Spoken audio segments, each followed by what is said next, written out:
बिस्मिल्लाहिर्रहमानिर्रहीम। अस्सलाम वालेकुम स्टूडेंट्स, मैं हूं सर शहरियार आबिद और आप देख रहे हैं मेरा यूट्यूब चैनल शहरियाज ट्यूटोरियल। इस वीडियो में स्टूडेंट्स मैं आप लोगों को सिखाऊंगा बायोलॉजिकल मेथड। जी, तो ये आज का हमारा टॉपिक है biological method. Students, biological method को पढ़ाने से पहले मैं चाहूँगा कि थोड़ा आपको साइंस के इल्म साइंस यानी साइंटिफिक नॉलेज के हवाले से थोड़ी आगाही दूँ।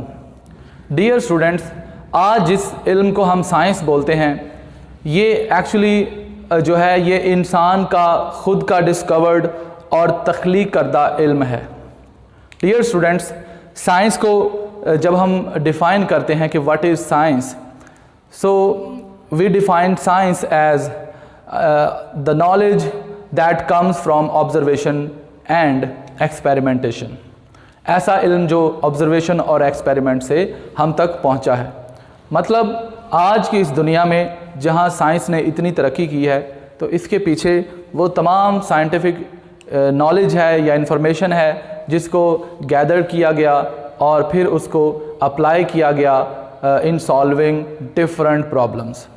सो बायोलॉजिकल मेथड जो है आज हम इसको डिस्कस करेंगे और जिस तरह दूसरी साइंस की ब्रांचेस हैं बिल्कुल इसी तरीके से बायोलॉजी भी जो है ये भी साइंस ही की ब्रांच है और ये भी एक सिस्टमेटाइज्ड नॉलेज है। सो बायोलॉजिकल मेथड जब हम पढ़ेंगे तो सबसे पहले हम साइंस को देखते हैं। साइंस जो है ये एक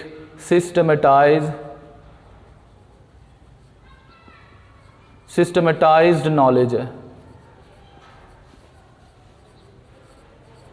सिस्टमेटाइज्ड नॉलेज होने का मतलब ये है कि साइंस एक ऐसा इल्म है जिसको सिस्टमैटिक तरीके से एक प्रॉपर मैथडोलॉजी अप्लाई करके मैथडोलॉजी के ज़रिए से जिस तरह दूसरे साइंसी इल्म को परखा जाता है और उनमें नए जो है वो डिस्कवरीज़ की जाती हैं, इसी तरह बायोलॉजिकल साइंसेज में भी इसी तरीके से एक सिस्टमैटिक वे में प्रॉपर मैथडोलॉजी के साथ जो है वो जो फितरत के असूल हैं, लॉज ऑफ नेचर हैं, उनको डिस्कवर किया जाता है। तो स्टूडेंट्स, यहाँ मैं एक और चीज़ आपको बताना चाहता हूँ कि अक्सर लोग देखे हैं कि वो साइंस के अक्सर लोग बहुत से मतलब लोग जो है वो साइंस को इतनी अहमियत नहीं देते। लेकिन देखें, हमारे पास दो तरह के फ़र्ज़ करें लोग हैं। एक ऐसे लोग जो साइंस के बारे में नहीं जानते और दूसरी तरफ जो साइंस के बारे में जानते हैं। अब जो लोग साइंस के बारे में नहीं जानते उनको नहीं पता कि साइंटिस्ट किस तरीके से चीज़ों को एक्सप्लोर करते हैं, किन चीज़ों पर वो बहस करते हैं और किस तरीके से उनका नॉलेज इकट्ठा करने का जो है सिलसिला है उसके पीछे क्या तरीक़ेकार है, वो नहीं जानते।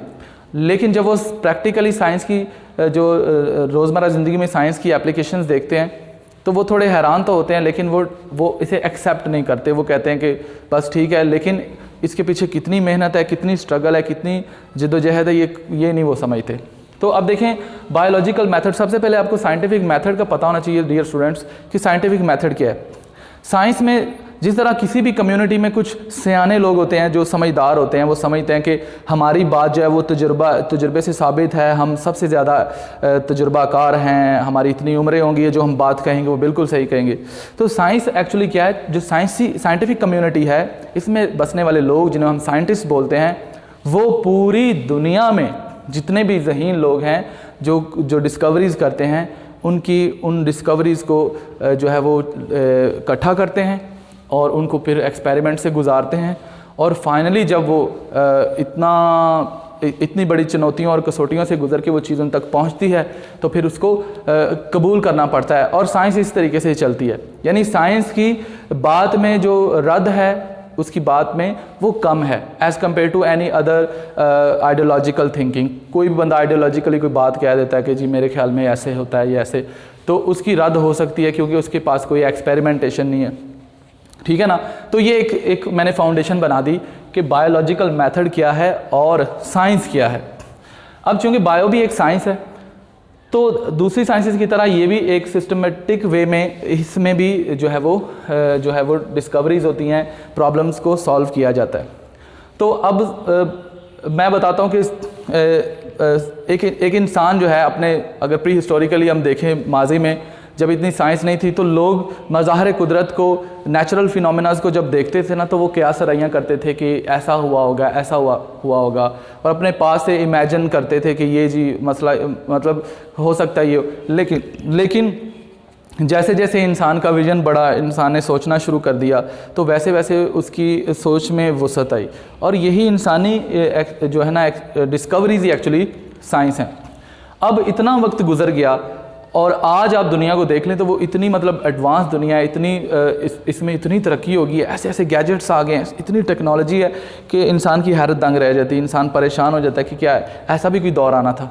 तो अब देखें बायोलॉजिकल मेथड क्या है कि साइंस में कोई भी प्रॉब्लम है ना उसको सॉल्व करने का आप कोई भी मुशाहिदा करते हैं, और साइंस में मुशाहिदा इज़ ए चांस ऑब्जर्वेशन, यानी ये अचानक से आप किसी चीज़ को देख लेते हैं और आप देखते हैं कि व्हाट इज़ दिस, ये है क्या, और फिर आप लोग सोचते हैं कि भाई एक मिनट मुझे सोचने दें। आप अपने प्रीवियस ऑब्जर्वेशंस को अपने जहन में लाते हैं और अपने जो पहले से आपकी मुशाहदात हैं उनको सभी को सोचते हैं, थिंक करते हैं और क्या सराहियाँ करते हैं, सोचते हैं, ठीक है। तो अब देखिए कोई भी कोई भी इवेंट हुआ है, एनी इवेंट इन नेचर, कोई भी नेचर में इवेंट हुआ है, ठीक है ना, कोई भी हो सकता है। मैं मिसाल लेता हूँ, मिसाल के तौर पर आप किसी अजीबोगरीब किसी मखलूक को देख लेते हैं तो आप सोचते हैं कि ये कौन सी चीज़ है, थोड़ी देर आप सोचते रहते हैं, मुझे लगता है ये, मुझे लगता है ये। जो आपको लगता है ना वो एक्चुअली आप किसी प्रीवियस ऑब्जर्वेशन को बेस बना के उसके बारे में आइडिया लगा रहे हैं, सोच रहे हैं। तो अब any event in the nature जब आपने उसको देखना है तो आपने चांस ऑब्जर्वेशन किया। चांस ऑब्जर्वेशन वर्ड क्यों आया है ऑब्जर्वेशन, क्योंकि आपने बाय चांस उसको देखा है। आप नेचर में और भी बहुत से फिनोमेनाज होंगे जो अभी तक हमारी आंखों के पर्दे के पीछे, मतलब हमें नज़र नहीं आते, हम देखा नहीं है उन्हें, लेकिन वो अभी मौजूद हैं लेकिन हमारी दस्तरस में नहीं है। अगर कोई इंसान देखता है किसी ऐसी अननोन हैपनिंग को तो वो उसके लिए एक चांस ऑब्जर्वेशन होगी, मतलब फर्स्ट टाइम वो देख रहा है। तो any event in nature that is chance observation, उसने बाय चांस उस चीज़ को देखा और फिर नेक्स्ट वो क्या करेगा। ये जो ऑब्जर्वेशन है, ऑब्जर्वेशन हमेशा याद रखिएगा ये सेंसेस से होती है। सेंसेस मतलब साइंस में जो है हमारी जो 5 सेंसेस है ना, 5 सेंसेस कौन सी वाली, 5 सेंसेस, ठीक है।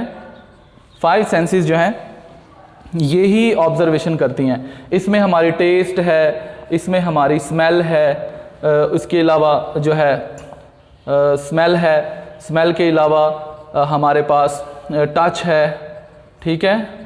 इसके बाद हियरिंग है, ये हमारी सारी क्या हैं, और विजन, एक विजन, ये भी हमारी क्या है, ये हमारे पास सेंसेस हैं। So we observe our surrounding with the help of these senses. अब ये सेंसेस जिसकी जिस कदर अच्छी होंगी उस कदर उसका ऑब्जर्वेशन भी अच्छा माना जाएगा। मैं मिसाल देता हूँ कि बूढ़ों की अक्सर जो है ना वो हियरिंग और विजन जो है वो थोड़ी मुतासर होती, और एक बच्चों की जो है ना ये विजन भी अच्छा होता है और उनकी हियरिंग भी अच्छी होती है। तो एक बच्चा कहता है कि मुझे जी ये आवाज़ सुनाई दे रही है, तो पास बैठा कोई बूढ़ा आदमी वो कहता है जी मुझे नहीं सुनाई दे रही।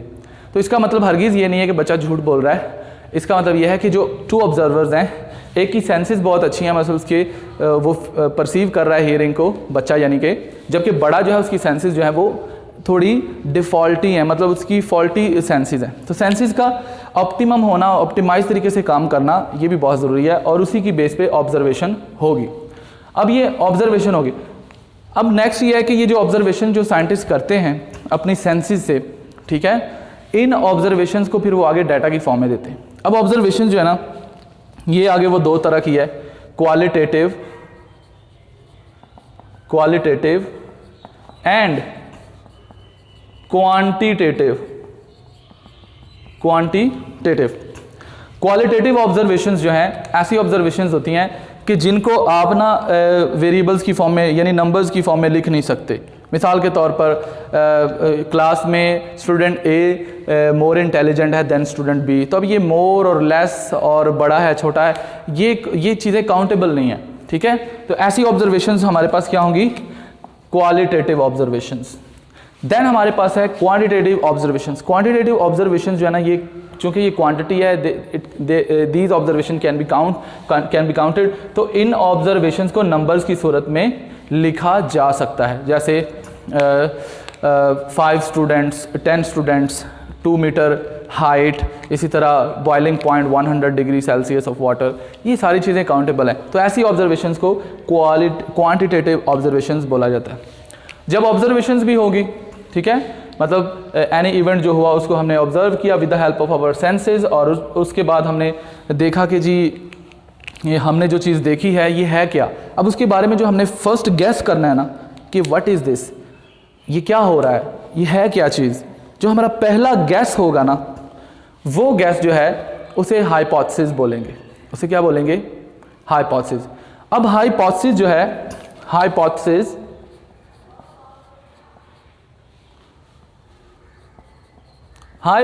जो है स्टूडेंट्स, हाइपोथेसिस जो है ये क्या है? ये एक टेंटेटिव स्टेटमेंट है, यानी एक ऐसा ख्याल है जो आपने अपने प्रीवियस ऑब्जर्वेशन और अपने पुराने साबिका मुशाहिदे को ज़ेरे गौर लाकर आपने एक स्टेटमेंट दे दी। ये स्टेटमेंट सही भी हो सकती है, गलत भी हो सकती है। अब हाइपोथेसिस जो है, साइंटिस्ट हाइपोथेसिस जो है वो डिड्यूस करते हैं। अब नेक्स्ट मरहला क्या है हाइपोथेसिस की आफ्टर हाइपोथेसिस? अब देखिए एक और चीज़ आपने याद रखनी है, हाइपोथेसिस जो है उसको फॉर्म्यूलेट करना, हाइपोथेसिस को फॉर्म्यूलेट करने के लिए भी एक स्टेप और रिक्वायर्ड है, और वो स्टेप है डिडक्शन रीजनिंग करना, यानी डिडक्टिव या इंडक्टिव रीजनिंग के साथ, ठीक है, हाइपोथेसिस को फॉर्मुलेट किया जाता है। और डिडक्टिव और इंडक्टिव रीजनिंग क्या है? डिडक्टिव एंड इंडक्टिव रीजनिंग क्या है? पहले हम बात करते हैं डिडक्टिव रीजनिंग की। डिडक्टिव रीजनिंग की, जी, डिडक्टिव रीजनिंग क्या है? इससे पहले ये चीज़ समझे, हाइपोथेसिस फॉर्मुलेट अभी नहीं हमने किया। हाइपोथेसिस फॉर्मुलेट करने से पहले मतलब कोई भी साइंटिस्ट जब हाइपोथेसिस फॉर्मुलेट करेगा ना तो सबसे पहले वो रीजनिंग करेगा। अब ये रीजनिंग क्या है? रीजनिंग होता है कि आप अपने प्रीवियस ऑब्जर्वेशन को इस तरीके से खातिर में ला के एक ऐसी स्टेटमेंट, टेंटेटिव स्टेटमेंट दें जो कि उस जो प्रॉब्लम जो आप जिसको या जिस फिनोमेना को आप सोच रहे हैं उसका कोई पॉसिबल हल लगता हो, उसका कोई पॉसिबल वे आउट लगता हो। तो इसलिए आपने क्या करना है? आपने पहले डिडक्टिव रीजनिंग करनी है। डिडक्टिव रीजनिंग जो है it goes from general to specific, and general to specific मतलब क्या है कि आप जो है जनरल जो थिंकिंग है ना, जनरल जो प्रिंसिपल्स हैं, जो जनरल एक थिंकिंग है, माइंडसेट है, आप उसको जहन में रख के आप उस चीज़ को एक ख़ास यानी एक स्पेसिफिक चीज़ के ऊपर लागू कर रहे होते हैं। बुक में एक मिसाल दी हुई है, सपोज फॉर एग्जांपल बुक वाला कह रहा है कि जो है जनरल टू स्पेसिफिक रीजनिंग जो है वो इसमें वो क्या बताना चाहता है? वो कहता है कि फ़र्ज़ करें कि we know that all sparrows have wings, we know that all birds have wings. All birds have wings. So we know that this is a general statement. All birds, we know that all birds have wings. सभी birds wings रखते हैं. This is a general statement. So if sparrows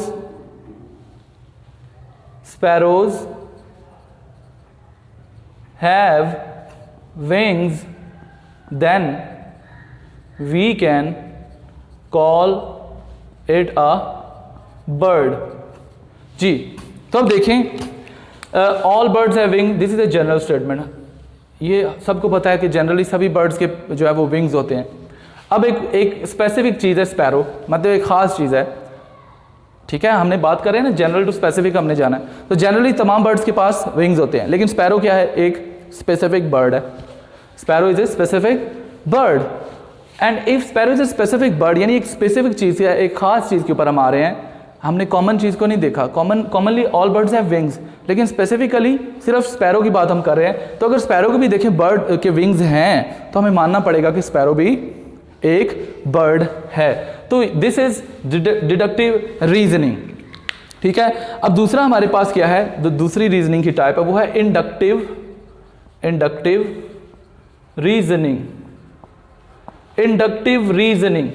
ji, inductive reasoning भी reasoning की मतलब scientist somehow वो अगर deductive reasoning से उनको कोई हेल्प ना मिल रही हो तो वो इंडक्टिव रीजनिंग के साथ भी वे आउट फाइंड करते हैं हाइपोथेसिस को फॉर्मुलेट करने के लिए। So in inductive reasoning scientists or a biologist move from specific to general principles।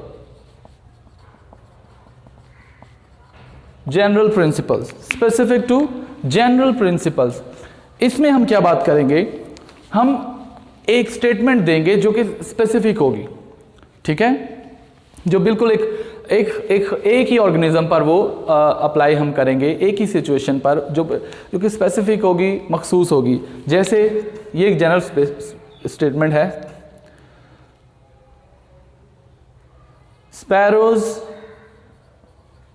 Sparrows have wings and are birds.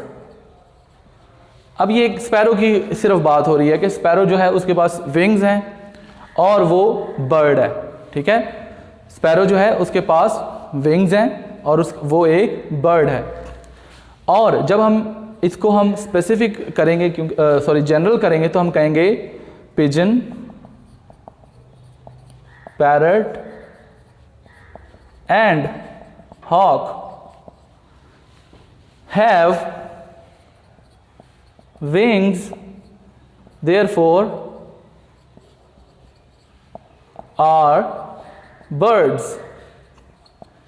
जी, तो इस स्टेटमेंट में आपको क्लियर हो गया कि देखें pigeons and parrots and hawk वगैरह ये सारे जो हैं ये इनके पास भी विंग्स होते हैं। अब हम एक पिजन की सिर्फ बात नहीं कर रहे, हम ओवरऑल तमाम बर्ड्स की बात कर रहे हैं और इनके पास विंग्स हैं and therefore we call them birds.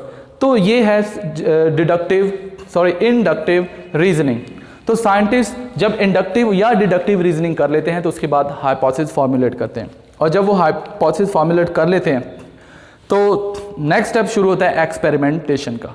Ji, experimentation is a very important step in the process of biological method. यानी विदाउट एक्सपेरिमेंटेशन आप कैसे साबित कर सकते हैं कि आपका हाइपोथेसिस जो है वो सही है, वो दुरुस्त है। एक्सपेरिमेंट के बगैर नहीं, मतलब कोई भी बात कोई बंदा कह दे, जब तक उसको साबित ना कर लें आपका उस पर यकीन नहीं होता, you are not confident on. तो साइंटिस्ट भी अपनी कही हुई बात को, जिसको बड़ा वो रीजनिंग के साथ एक्सप्लेन करते हैं, मीन्स के एक statement that is hypothesis. Now it's time to check the hypothesis whether it is true और false. So for this reason scientist do the experiments. So in experimentation scientist जो है वो बड़े केयरफुली मतलब वो हाइपोथेसिस की टेस्टिंग के लिए एक्सपेरिमेंट करते हैं, उसमें कंट्रोल सेट किया जाता है, फिर एक एक्सपेरिमेंटल सैंपल होता है, तो इस तरीके से जो है वो करते हैं। तो experimentation is a next step. अब एक्सपेरिमेंटेशन जो है जब हो जाता है, ठीक है, एक्सपेरिमेंटेशन जब कंप्लीट हो जाता है तो उसके बाद अगर तो एक्सपेरिमेंट्स के जो रिजल्ट्स हैं वो हाइपोथेसिस के अकॉर्डिंग हो, जिस तरह की स्टेटमेंट है उससे मिलते जुलते हों या उस जैसे हो एग्जैक्टली, तो हाइपोथेसिस को दुरुस्त मान लिया जाता है। और अगर उससे मिलते जुलते ना हो तो उस हाइपोथेसिस को रिजेक्ट कर दिया जाता है। और एक स्टूडेंट बात, साइंटिस्ट एक वक्त में एक ही हाइपोथेसिस नहीं बनाते, वो नंबर ऑफ हाइपोथेसिस जो है वो ट्राई करते हैं और थ्रू एक्सपेरिमेंटेशन उनको प्रूव या डिसप्रूव करते हैं। प्रूवन हाइपोथेसिस को एक्सेप्ट कर लिया जाता है और जो डिसप्रूव्ड हो जाते हैं उनको रिजेक्ट कर लिया जाता है। और इस तरीके से कंटिन्यूसली रिपीटेडली हाइपोथेसिस फॉर्मुलेशन होती रहती है और थ्रू एक्सपेरिमेंटेशन उनकी रिजेक्शन होती जाती है। और वक्त के साथ साथ जो हाइपोथेसिस ज़्यादा सूटेबल और ज़्यादा जो है वो कड़ी चुनौती में भी कामयाब रहें और जो फॉल्सिफाइड ना हो, मतलब झुटलाए ना गए हों, ऐसे हाइपोथेसिस जो है वो बाद में क्या है वो हाइपोथेसिस जो है वो एक थियरी फॉर्मुलेट करने के लिए जो है वो कबूल कर लिए जाते हैं। तो स्टूडेंट्स नेक्स्ट लेवल जो है वो हम थियरी जो है और लॉ पढ़ने जा रहे हैं। अभी हम डिस्कस करने लगे हैं थियरी एंड लॉ। अब थियरी और लॉ ये दो हमारे पास साइंटिफिक मेथड के जो लास्ट के दो मरहले हैं वो रह गए हैं। अब थियरी और लॉ ये क्या हैं? जैसा कि हमने अभी देखा कि हाइपोथेसिस जो है जब वो बार बार रिपीटेड जो है वो एक्सपोजर ऑफ टेस्टिंग के बाद भी वो मतलब एक्सेप्टेबल हो और रिजेक्ट ना हो, तो साइंटिस्ट का उस पर कॉन्फिडेंस बढ़ता है और ऐसे जो है वो हाइपोथेसिस को आगे एक थियरी फॉर्मुलेट करने के लिए रख लिया जाता है। ठीक है, अब जब हाइपोथेसिस बार बार जुटलाने के बावजूद भी अपनी जो है वो कायम रहे और रिजेक्ट ना हो, तो वो बन जाता है एक थियरी। अब थियरी जो है ना, एक गुड थियरी जो है वो बड़ी प्रोडक्टिव होती है। ठीक है, और वो उसमें बड़ी एक्सप्लेनेटरी पावर होती है, मतलब वो हर चीज़ की बड़ी अच्छे से वजाहत करती है। ठीक है, जो ऑनगोइंग हमारा प्रॉब्लम है उसकी वजाहत एक थियरी अच्छे से कर रही होती है। और एक प्रोडक्टिव थियरी क्या होती है? एक प्रोडक्टिव थियरी ये होती है कि एक तो वो वक्त के साथ साथ मेंटेन रहती है और दूसरा नए नए हाइपोथेसिस जो है उनको तश्कील देने में भी हेल्प कर रही होती है। तो स्टूडेंट्स, ये तो था थियरी। अब लॉ क्या है? लॉ जो है, जब एक थियरी जो है मुसलसल एक्सपेरिमेंटेशन के बाद भी रिजेक्ट ना हो और बारहा जुटलाए जाने के बावजूद भी वो कायम दायम रहे, तो ऐसी थियरी को जो है वो साइंटिफिक लॉ बन जाती है। And the scientific law is the universal truth. Universal truth यानी ये एक ऐसी हकीकत है, यूनिवर्सल ट्रूथ है कि जिसको कोई भी रद्द नहीं कर सकता।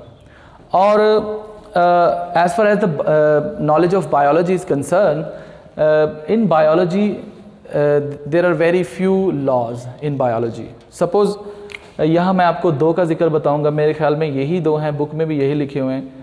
First the law, Mendel's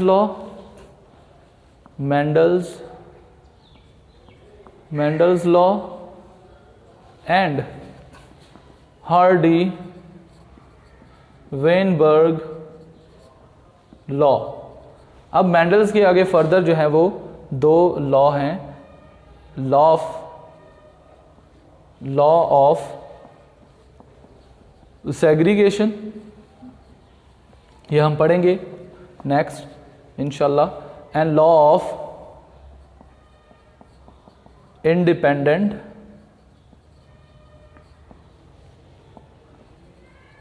assortment. जी, ये दो लॉज हैं बायो में बस। और उसकी वजह क्या है? Changing nature of life. Life जो है ना वो एक दूसरी, मतलब जिस तरह फिजिक्स में लॉज होते हैं ना वो कांस्टेंट ट्रूथ होते हैं, लाइफ में ऐसा कोई मतलब एक यूनिटी नहीं है या एक कह लें कांस्टेंट नहीं है। लाइफ एक वेरिएबल चीज़ है, इसमें मुसलसल एवोल्यूशन, तब्दीली, चेंजेस। ठीक है, तो change is the property of life, so that is why there is no large number of laws in biology. So we have only two laws, Mendel's law and Hardy-Weinberg law. Mendel's का जो law है उसकी दो हैं आगे types, जो कि हम आगे पढ़ेंगे। तो स्टूडेंट्स, यहाँ तक तो था बायोलॉजिकल मेथड। मैं उम्मीद करता हूँ आप लोगों को समझ आया होगा।